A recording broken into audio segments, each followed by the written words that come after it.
Have you ever tried to impress someone that you ended up losing them? That night, I wore a rented suit, held a borrowed ring, and drove a Bentley that didn't belong to me. Everything about that moment was a lie, except my love for her. I thought if I could fake wealth for one night, maybe I could earn a lifetime with her. But lies don't build future, they bury them.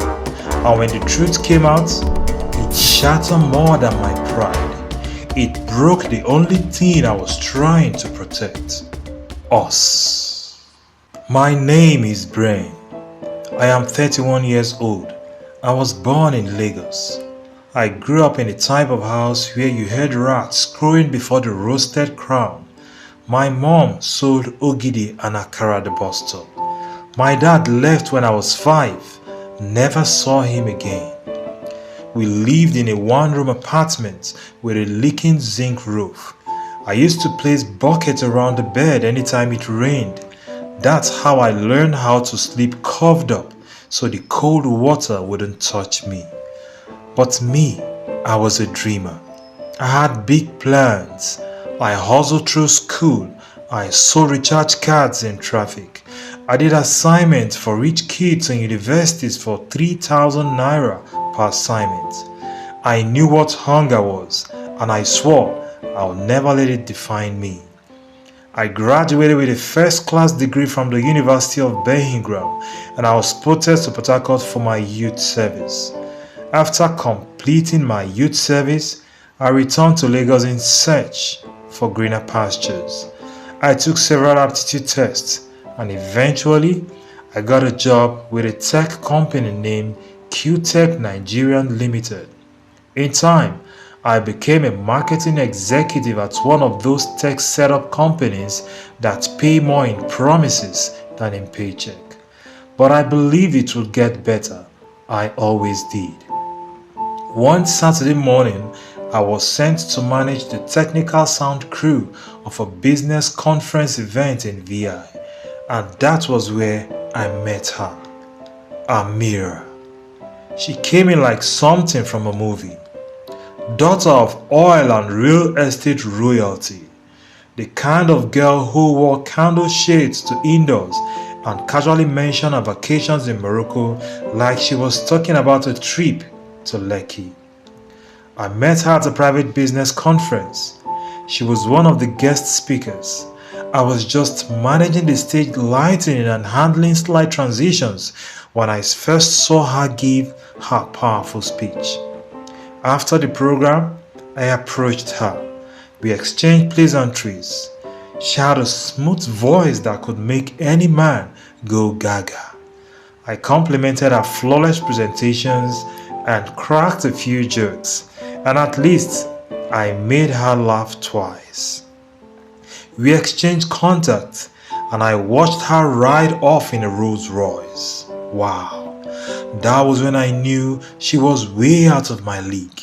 But you know what? I said to myself, I am not giving up.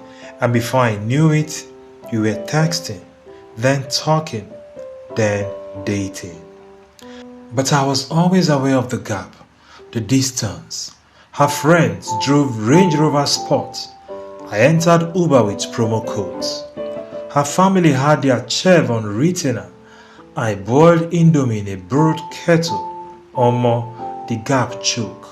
Still, she stayed for 2 years. We had our moments, like when she visited my apartment for the first time and didn't flinch when the power went out mid-movie. She just turned on her phone flashlight and kept talking like it was normal. But I could feel the judgment from others. At restaurants, waiters would assume I was her assistant. At weddings, her friends would pull her aside and whisper. And then one day, I overheard a friend say it at a brunch we were invited to. Amira, are you sure Brain is not just waiting to marry up? I laughed it off, but it stayed with me, and I started to doubt myself. And so, I decided to propose. And not just any kind of proposal.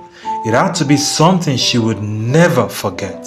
Something that said, I may not have your money, but I have your ambition. I had 2 months to plan it. I emptied my savings, sold off one of my laptops to raise funds for the event. I borrowed a DSLR camera from my cousin who worked as a wedding photographer. I even convinced a friend at an event planning company to help me set up the proposal venue for free, and to my surprise, he agreed. Everything was just working in my favor and I feel I was blessed. But there is one more thing left, and it was the biggest piece missing: the car. I couldn't pull up in my friend's beat-up Toyota. No way. I needed something that screamed elegance. So I borrowed a Bentley. What? No jokes. My schoolmate Yemi worked at a luxury car rental place in VI.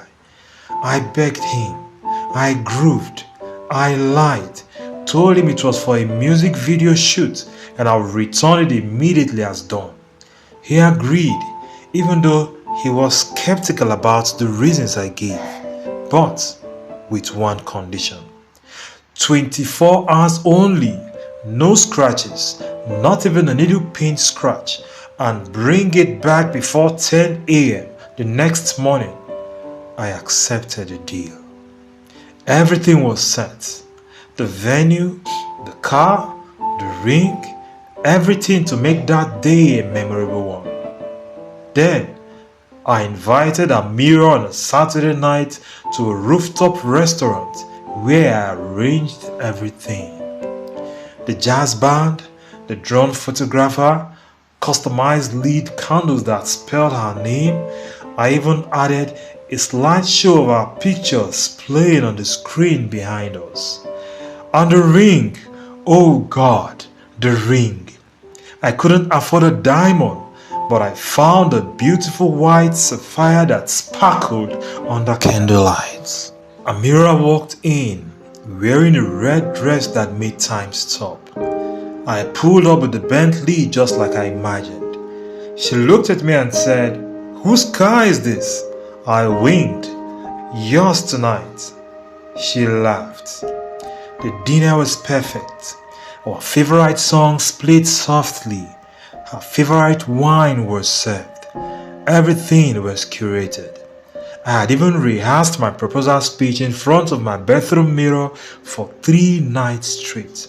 And then I got down on one knee, cameras rolling, flashlights blinking, and I said, "Amira, from the day I met you, I have known 2 things. 1, you're way out of my league, and 2, I'll never stop reaching for you anyway. Will you marry me?" Cameras rolled again. Flashlights blinked. Her eyes filled with tears.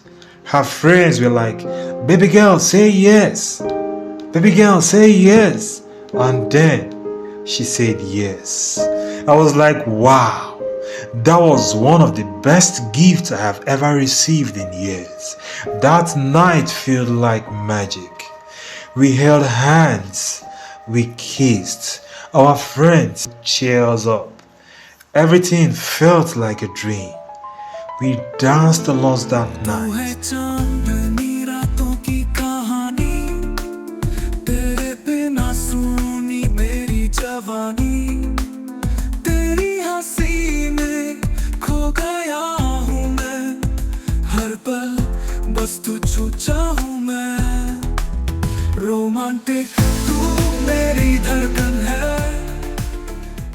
And I thought I have gotten my dream woman until it wasn't.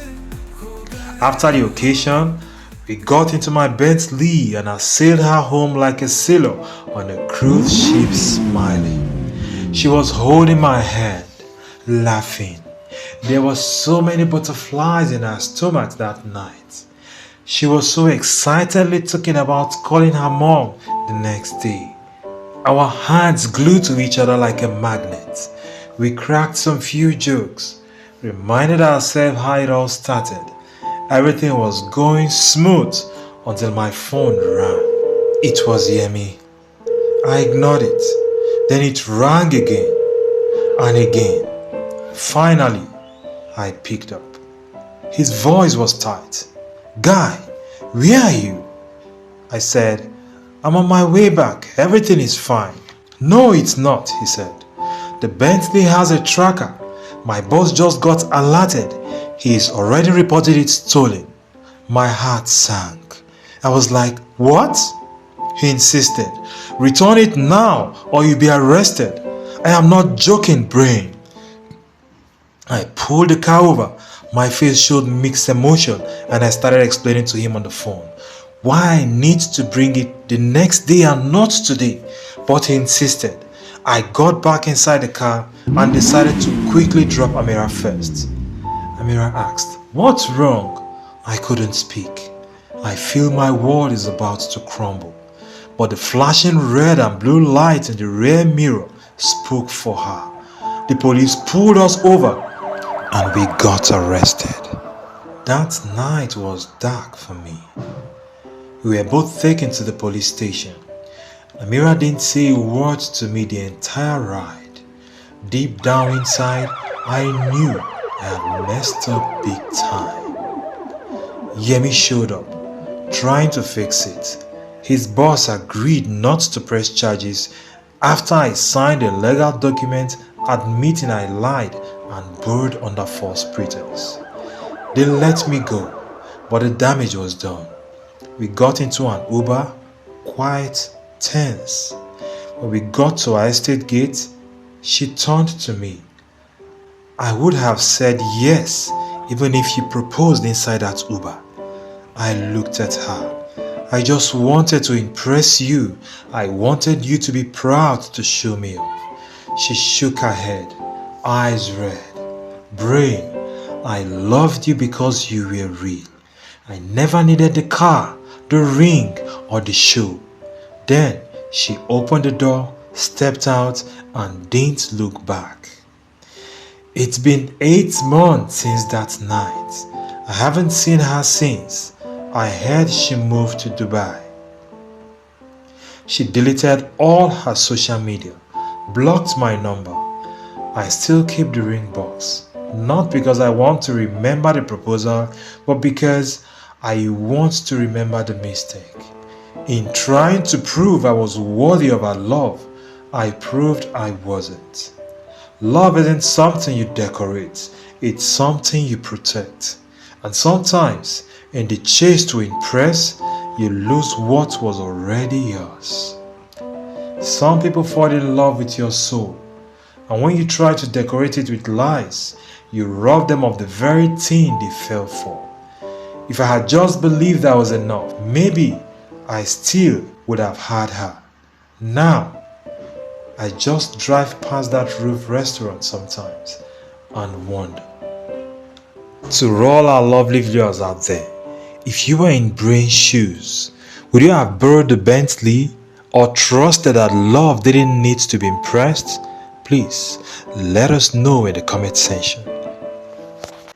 These are not just stories, they are mirrors of life carved from the heart of Africa.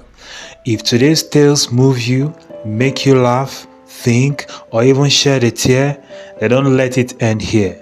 Hit that subscribe button, turn on your notification bell, and become part of the noble family where every story holds a lesson and every voice matters. This is African Tales by the Nobles, where our stories live, breathe, and teach. Till next time, keep your heart opened, your spirit grounded, and your ears ready for the next tale.